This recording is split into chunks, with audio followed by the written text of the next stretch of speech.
Welcome to Sensible Health Solutions, the show where we simplify health and wellness. Join your hosts, Hallie Fields and Dr. Scott Luper, as they share practical tips and expert insight to help you navigate common ailments, nutrition, and overall well-being. Tune in for straightforward advice that empowers you to live a healthier life. Oh, Hallie. Hey, Dr. Luper. How's it going? Good. It's going really good. Good. So I want to talk about Raynaud's phenomenon, or Raynaud's syndrome, Raynaud's disease. It's called lots of different things. There's some variations on that, but the thing about it is, well, you have it. I mean, I've been really curious, more so this winter than ever before, on the circulatory system and what happens to it when it goes bad. And so the experience I'm having that's bringing all of this to light is whenever I go skiing, doesn't matter how warm it is. We've had a freakishly warm winter this season, and it doesn't matter what type of gloves I wear, how warm it is. For the first 20 to 30 minutes, I have excruciating, neuropathic pain in my fingertips. And it feels like it's been shut in a door or somebody slashed a hammer on it, and it stays feeling like that for about 30 minutes of my ski, 20 minutes of my ski. There will be a point to where it starts to warm up, but for the first 20 to 30 minutes, it's the most pain I've ever felt. Yeah. And so, in kind of talking to you about it and doing my own research, I wound up on Raynaud's phenomenon. Yeah. Am I saying that right? Yeah. Okay. Raynaud's is how I was taught to say it. It's a French name, probably some French doctor. I'm not sure where the name came from. But the symptoms you're describing are classic. It's painful. What's causing it is a decrease in blood flow to your hands, your fingertips in particular. And since there's not enough blood coming to your fingertips, they get ischemic. They don't have enough oxygen to be able to live the way they need to live and do the things they need to do and, heal and do all that kind of stuff. And so the nerves suffer. The nerves are complaining. The nerves are telling you something is wrong and something is absolutely wrong. So it's a blood flow problem. It's a better way to say it, though. It's a blood flow reflex problem. So all of us have a reflex in us that if we get cold, our body cuts off or decreases blood flow to our extremities, concentrated on pulling on or keeping the blood in the core where it's needed to run organs and keep your body temperature up and so on and so forth. And so everyone has this to some extent. What happens with people with Raynaud's is it's exaggerated. The normal reflex we have is much, much stronger. In fact, it can be strong enough that it literally cuts blood flow off to your fingers and your hands. It could be your feet as well. Yeah. And to the point where the ends of the fingers begin to break down. Okay. I've seen it bad enough to where the skin, it's not enough blood flow to actually grow the skin. And so the skin breaks down and you have a little ulcer. Yeah. Also where the nails won't grow correctly. And so the nails become rounded in a weird way and shorten. Yeah, possibly. And also where the fingers themselves become shortened. Oh. Literally, your body will reabsorb the tips of your fingers, and your fingers will shorten down, and you'll have nubby fingers because of this. It could be that bad to cause that much damage to your actual hands. So what causes this? So it's a good question. No one knows exactly. Now, I've already told you what causes it. Each one of us have a reflex. Yeah. That's normal, and it's appropriate for our body to hold heat in our core until the core is plenty hot, and then it sends blood back out into our limbs. That's kind of what you're getting. If you ski hard enough, or you run hard enough, or you do whatever outside hard enough, eventually you get enough heat built up in your core that it overcomes this reflex to cut blood flow to your hands, and so the blood will flow back to your hands and you feel good. And so my body is noticing that reflex even if I'm layered, even if I have, a fleece and Yeah. my base layers and my coat, and I'm warm. I Yes. feel toasty. Yes. But the minute I go outside, my body is like, no, we need to retain this heat to Yes. the center. Yeah, because it's the cold on your face. Mm-hmm. Or the cold on whatever little bits of you that kind of come in through the cracks. That's enough to trigger the reflex. It is absolutely a reflex, is what it is. It doesn't even need to be hardly cold for this to happen. Some people will get this, and they live in warm places. Yeah. The worst case I ever saw was a patient who lived in Mesa, Arizona. Wow. And it just relative cold, right? You get 70 degrees and it'll trigger this thing. So why are some people's reflex stronger than others, or why do they? Yeah, that's a good question. Here's the thing. I have a theory about this. The Dr. Luper theory is that people's immune systems have got their nervous system irritated, and it's an immune system problem. I think the immune system is releasing chemicals. These are the white blood cells that constitute your immune system, are releasing chemicals that are causing the nervous system to become testy and jumpy and reflexy. And overreactive. Yeah, exactly, overreactive. Now, I'm not the only one who thinks this, because people with Raynaud's a lot of times have immune system problems. They have autoimmune diseases. Rheumatoid arthritis is the one that's famous, has Raynaud's that goes along with it.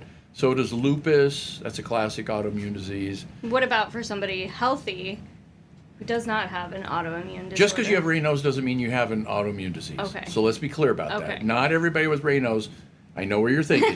Yeah, like, wait a second. Not everybody who has Raynaud's has an autoimmune disease. But if somebody does show up in my practice with Raynaud's, I do, as a matter of course, check them for autoimmune disease.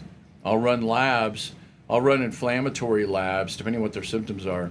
If the C-reactive protein, that's a kind of a good way to get a sense whether the immune system is overreactive, is elevated. It makes me more likely to run other specialty tests, Or a lupus panel or an RA panel, a rheumatoid arthritis panel, in other words, or whatever the panel is I'm looking for. And so people with irritated immune systems already are more likely to have this problem. But it doesn't occur with everybody with immune system problems. There's a famous disease called Buerger's disease. And Buerger's disease is where the blood flow cuts down enough that it really does damage people's hands or their feet. And Buerger's disease is caused by, nobody's actually know exactly what causes it, but it's associated with cigarette smoke. And people who smoke cigarettes, some of them will get this. And basically the treatment is to quit smoking. So what we're looking at there is there's an element to cigarette smoke that's a vasoconstrictor, and that's nicotine. So nicotine in and of itself. Nicotine alone, without the carcinogen, without the smoke, even doing oral. Yep, that's right. Doing that little gum or something like that, that'll trigger it. For sure. Yeah. So will coffee. Okay, yeah. So coffee is also a vasoconstrictor. Caffeine, not coffee, but caffeine is a vasoconstrictor. So if you get enough a dose of caffeine, it can also trigger Raynaud's also. Okay? Okay, so once Raynaud's is triggered, is it reversible? Yes and no. It's if you read it, if you look it up in a book or look it up online and say, is it treatable? And the answer is it's treatable, but it's not curable.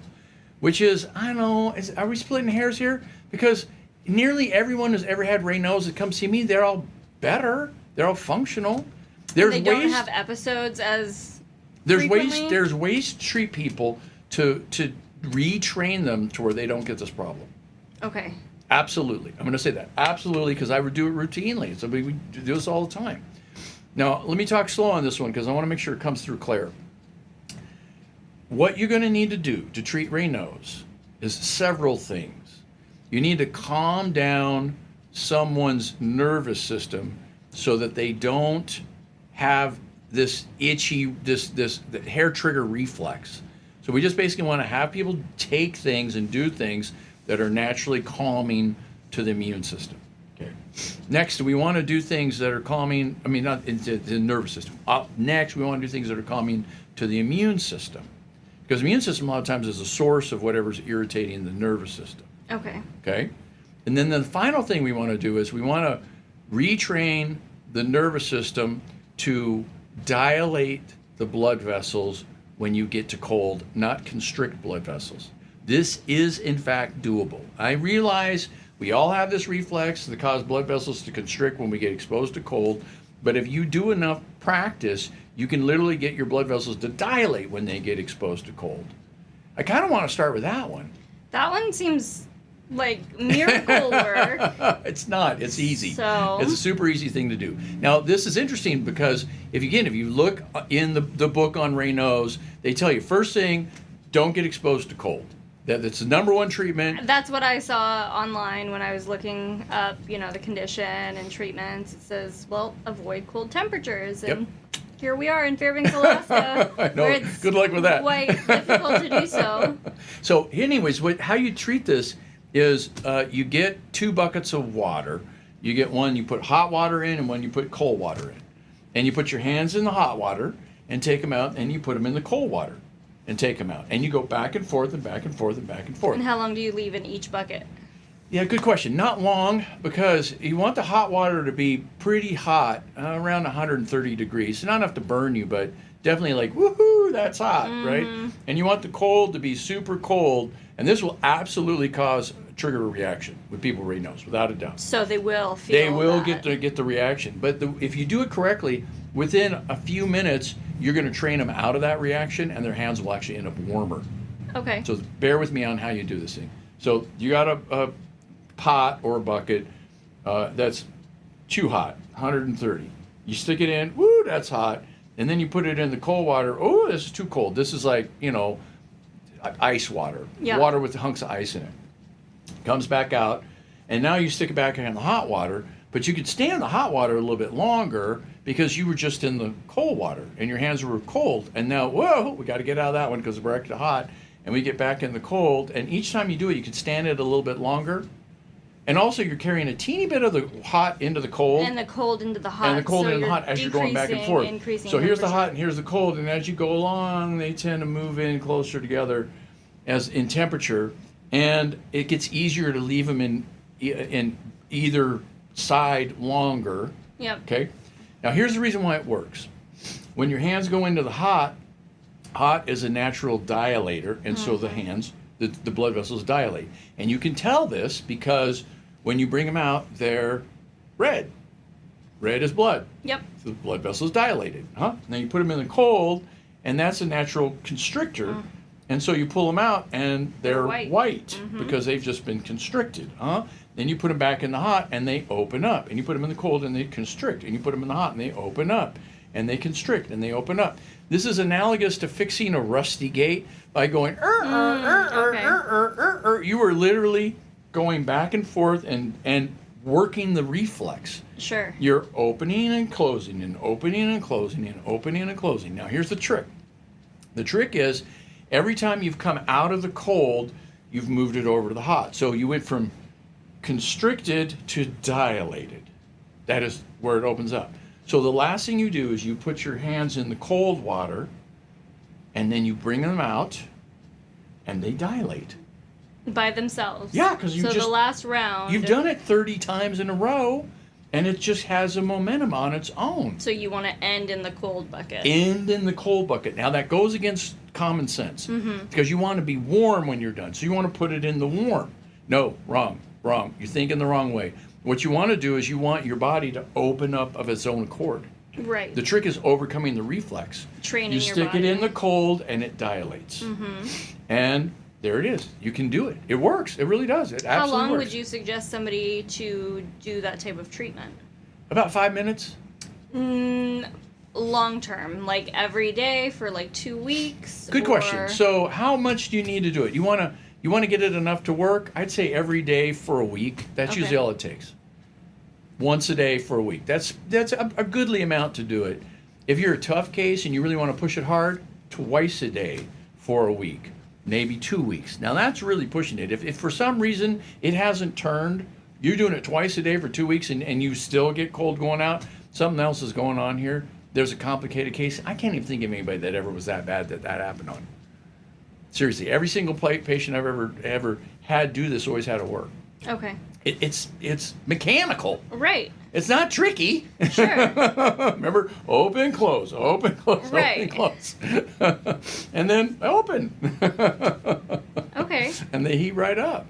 And so this has worked for most all patients. Yeah, if now this is all. not the only thing I'm going to do, because this is not the cure for What's happening in autoimmune the disease, immune right? system that's really taking care of kind of the nervous system aspect of it, but then there's the immune system piece. Yeah, so you really need to treat the autoimmune part of this thing. That's an important part of this as well.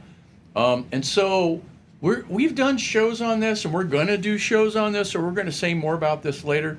So I'm not going to dive super deep into the details of this, because if anybody's interested in how to treat autoimmune disease, just hang out, watch more of these videos that we're doing, and you'll get some more of the detail about it. But what we want to do generally is calm the immune system down and make it less reactive.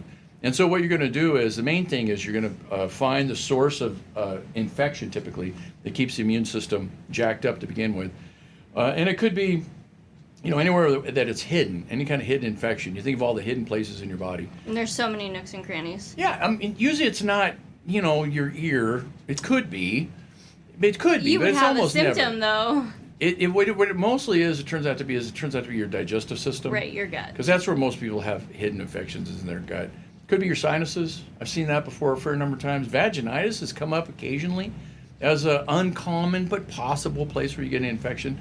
So what we need to do is we need to search for and find the infections, because a lot of times it's more than one, and then clear those up with some sort of treatment. Antibiotics you think would work, but they really don't, because antibiotics are very, very good about knocking infections down and clearing them up. Clearing the entire gut. And they grow back with vigorosity when you're done with the infection. So it doesn't really work. It'll knock the infections down, but it won't keep them down. So in order to keep them down, you need to change the environment of the digestive system. Grow the good stuff. Yeah, you need to change it in such a way that you grow good bacteria and you inhibit bad bacteria. And there's things you can take, mostly herbs, chia seeds, stuff like that. We can go into the details of all that more later, but I'm just getting the big principle. The big principle is to calm the immune system down. Number one is find the infections, treat them, and prevent them from coming back. Mm-hmm. Number two is take stuff that actually calms the immune system down. And also, if we could do it at the same time, things that improve circulation. So if we get the blood to flow better, that way, even though if there is a reflex of constriction of the blood vessels, more blood will squeeze through those constrictions. One of the ways we can do that is we can have people take fish oil. Mm-hmm. Fish oil is a decent immune system calmer. It's not the best ever, but it's okay. It's affordable. That's the nice thing about it. It's good for your skin. Mm-hmm. It's good for your brain. It's good for your blood. You're good for your hair. Good for a zillion things, right? So there's all these side benefits of how it works, and it thins your blood slightly. And so I would do that. That's one of the things I would do. The other thing I would do is I would do something that causes blood vessels to not squinch down so tight. Some kind of natural vasodilator or a blocker of the mechanism that causes blood vessels to squinch down. Now, how blood vessels, what triggers it is calcium. So calcium flows through the calcium channels, and then the blood vessels constrict, the nerves fire, the blood vessels constrict. So if you can use a calcium channel blocker, that's the kind of the classic way to treat this. If you go to a regular doctor and you're looking for a drug treatment for Raynaud's, what they'll do is they'll put you on a calcium channel blocker. Does that inhibit the body's need for calcium? Like, we need that as a mineral. Yeah, it doesn't really change the body's need for calcium. It's the same as it was before.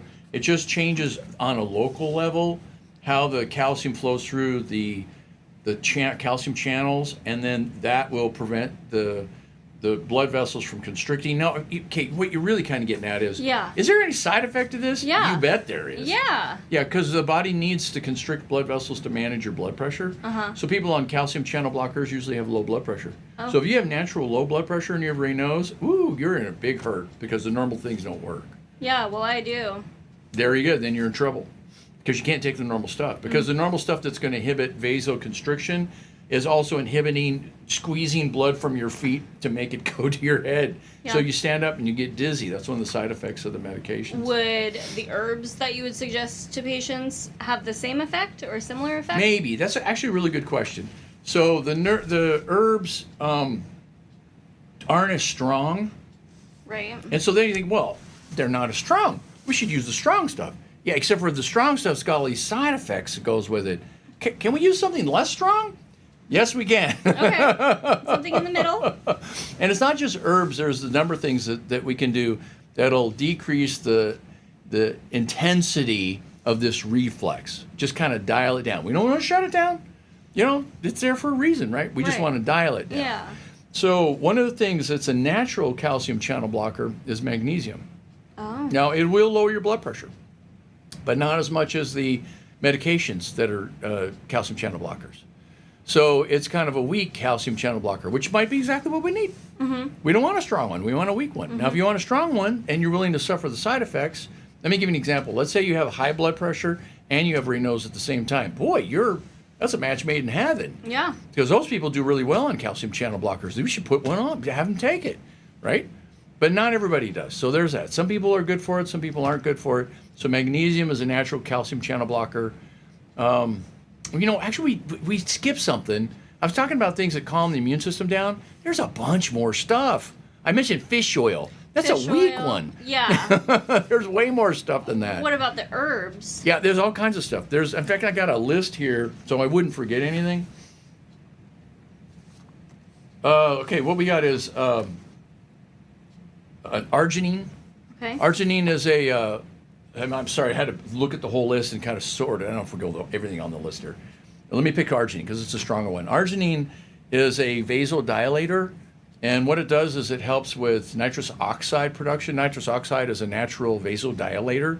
It's the reason why Viagra works, because Viagra makes nitrous oxide increase, and you get more nitrous oxide, and then you get vasodilation, and that's actually how erections work. They work on the same system. So the same stuff that would work on having people with ED, treating ED, actually has some crossover to help people with Raynaud's. What about yohimbe? Yes, the answer is yes. Yes, Wonderful. it is. Yeah. So that's another thing that's possible. Yeah. So arginine I like. It's got less side effects, less chance of having blood pressure problems and those kinds of side effects things with it. And it's decent. It works pretty good. And we could use it not only to treat Raynaud's, we could also use it to treat ED. Again, we have somebody who's had ED and Raynaud's at the same time. That's fabulous. Two birds with one stone kind of thing. There's other oils that are helpful. Evening primrose oil is particularly helpful. Probably actually better than fish oil. It's more anti-inflammatory. What oil? Evening primrose oil. Okay. Evening primrose is a plant. Okay. And what they do is they squeeze the oil out of this plant. Yeah. And so you said it kind of fast. So evening primrose oil. EPO. EPO. There's also vitamins that are helpful. Niacin is a vasodilator, natural vasodilator. In fact, it's part of the problem of taking niacin, because a lot of people want to take niacin to lower their cholesterol, and it works. It works decent. I mean, it's a pretty good drug for lowering cholesterol, except for it comes with a flush. It does. It makes you super itchy, and it just Maybe increases your not always metabolism. Well, sometimes. Yeah. Yeah, it can. Let me say that it can, and you can use that side effect as a way to treat Raynaud's as well. Okay. Now, I wouldn't use niacin straight because the effect is real flushy. What I'd use is a kind of slow release niacin. It's called inositol hexaniacinate. I know it's a real mouthful, isn't it? I'll remember it. It's niacin mixed with inositol, and there's 6 of them, so that's why it's a hexaniacinate. Okay. It's like a wheel. The inositol sits in the center like a hub, and then the niacins come out on the sides. Yeah, more information than you needed, right? Well, it's good information is. to have. It'll be in the back of the brain. There's another thing that I want to talk about that is often overlooked that is particularly helpful with this vasodilation thing, and that is getting more oxygen to your tissues. Okay? So the way best we talked about oxygen before. We've had a show about this, but not everybody's seen all the shows we've done. So let me remind you. One of the most obvious ways to get oxygen into your body parts is to breathe, right? And so you breathe,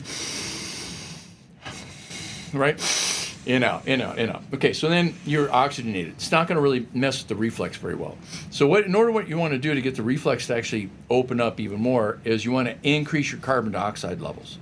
Now that's different, because what you need to do for that one is you need to do deep breaths and then hold your breath.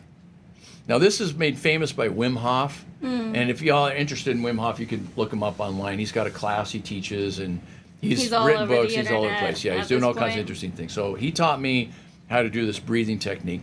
And so what you do is you breathe in deeply. Let me do it. Good. You breathe into your belly, into your chest, into your head. I know, who knew we had lungs in our head, right? Nonetheless, belly, chest, head, and then out. And just let the breath fall out. You're not forcing it out. So you're pulling it in with vigorosity and then letting it fall of its own accord. So you do 30 of these. And on the 30th one, it changes. You do this. You breathe in the same and out. And then you hold on the exhale. You hold your breath on the exhale at the bottom of the breath, which is counterintuitive. Whoever holds their breath on the exhale, nobody. It seems weird. Yeah. That's when you hold your breath. You hold your breath on the exhale, and you hold it for as long as you can. Now, what happens is your body's full of oxygen from all the breathing, and you've also breathed out most of your carbon dioxide by doing these deep breaths. In fact, you have to be careful about doing this because it can make you lightheaded. Sure. It can make you kind of dizzy, and it's not an uncommon thing to do. You don't want to do this breathing pattern while you drive. Definitely not, right? Or while you're in a pool. Of course. Heaven forbid, right? Right. Yet when you breathe your air out, the way I imagine it is I'm breathing my air out and then I hold my breath and I go calm as if I had sunk to the bottom of the pool. Sure. In my mind, I'm sitting in the bottom of the pool on the deep end, just holding my breath, doing that Zen thing, and holding my breath as long as I possibly can. Now, when you do that, your carbon dioxide levels will build up because your body's making, stuff, and carbon dioxide comes as a byproduct of metabolism and builds up. So your carbon dioxide levels build and build and build and build and build, and you're flooding your body with carbon dioxide. Now, you think this would be bad because carbon dioxide, in with the good air and out with the bad air, but oh no, au contraire. The carbon dioxide is extremely useful because what it does is it causes the hemoglobin molecules, those are the molecules that carry oxygen, to release their oxygen. Now you think, well, do they need help doing that? And the answer is yes. In fact, they do. Because the way your body gets oxygen from the air into your cells, it has these little boxes called hemoglobin. They're tiny little boxes that have an atom of iron in the center of them. And the box keeps the iron safe so it doesn't ruin things because it's oxidative and creates all these oxidative chemicals and things like that. Anyways, aside, just say it needs to be boxed. So it takes these iron molecules, or the atoms specifically, over to the lungs. The oxygen jumps on of its own accord because it wants to be there. That's called rust. Yeah. So you throw a nail out in the yard and you don't have to do anything. It just rusts of its own accord. Just normal chemistry from the atmosphere. And so this hemoglobin will oxidize of its own accord, just normal chemistry from the atmosphere. Oxygen jumps on. Then it goes over to your cells in your knee or your toe, whatever, and then it jumps off. Except for jump off, why is it jumping off? It doesn't jump off, it's stuck. It's rusted. It's going to unrust? No. Yes. Oh. And the reason why is because the carbon dioxide attaches to the bottom of the molecule, causes the molecule to twist, and boop, pops the oxygen right off. That's the trick. Into the extremities. Yeah, into wherever they need to be. Whatever the cell that happens to be near, the oxygen pops right off. And then it's ready for another trip. So there's a certain percentage of our hemoglobin that does not let its oxygen off. They go over to your knee, nothing jumps off, and it goes back for another trip. Now, you do the test, you're oxygenated, except for your body's actually not moving oxygen. It's just going back and forth, but it's not going anywhere. It's not jumping off. In order to get it to jump off, you need carbon dioxide. Yeah. Now, let's think about this a little bit more. Let's say you've been breathing a lot because you're nervous. And you blew all your carbon dioxide levels off. And you're hyperventilating. You've hyperventilated your carbon dioxide. Now it's not working because it needs the carbon dioxide for it to work. So that's why they have people breathe into a paper bag. Yeah, because you go to the doctor, you're like, I'm having a heart attack. I'm having a panic You go to the attack, emergency room, they look you up and down, they say, oh yeah, we've seen your type before, here's a paper bag. Right. You put it on your face, you think, no, I need oxygen. You need to give me oxygen. You give them oxygen and they die. It has no effect on them. Yeah. You give them carbon dioxide, and now their hemoglobin starts releasing the oxygen, and they come back alive. So for the last minute of our show, I'm sorry to abruptly interrupt. We're going to review the treatments we have For Raynaud's. for Raynaud's. Yes. Okay, so what we want to do is we want to calm the immune system down, find the stuff that's irritating and get rid of it. That's infections and such. We talk about that on another show. We want to relax the blood vessels by taking magnesium, by taking quercetin, and I mentioned that before, by doing the arginine. By the way, nitroglycerin works too, but it gives you a headache. Anyways, we want to relax blood vessels, okay? And then the main thing we want to do is we want to do hydrotherapy, and we want to retrain those the blood vessels to open and shut appropriately. And the hydrotherapy is somewhat acting as a nervous system rehab. Kind of, yeah, it really is. It's just getting the body to open up when it gets exposed to cold, and you're simply practicing until it gets the hang of it. And it takes, usually you're better within a day or two.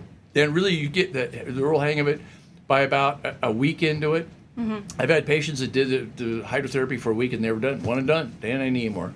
And I have other ones that have to do it occasionally and kind of re-up it. They'll do 2 or 3 days and kind of retrain their body. Now those ones, clearly there's something else going on, so I have to run more tests and figure out what's happening. But once you get the immune system calmed down by doing all the other stuff, and then you do the training on their blood vessels, boop, they clear right up. Useful stuff, isn't it? Very useful. Worth listening to the show, particularly if you have Raynaud's. All of this. We can do a recap show later and update everybody with the treatment. All right. Thanks, Haley. Thank you, Dr. Luper. Thanks for tuning in to another episode of Sensible Health Solutions. We hope you found today's discussion enlightening and packed with practical tips to enhance your wellness journey. Remember, small changes can lead to big results. If you enjoyed the episode, don't forget to subscribe and leave us a review on your favorite podcast platform. Your feedback helps us bring you the best content possible. Stay connected with us on social media for more health insights and updates. You can find us at Sensible Health Solutions across all social platforms. Until next time, stay sensible and stay healthy.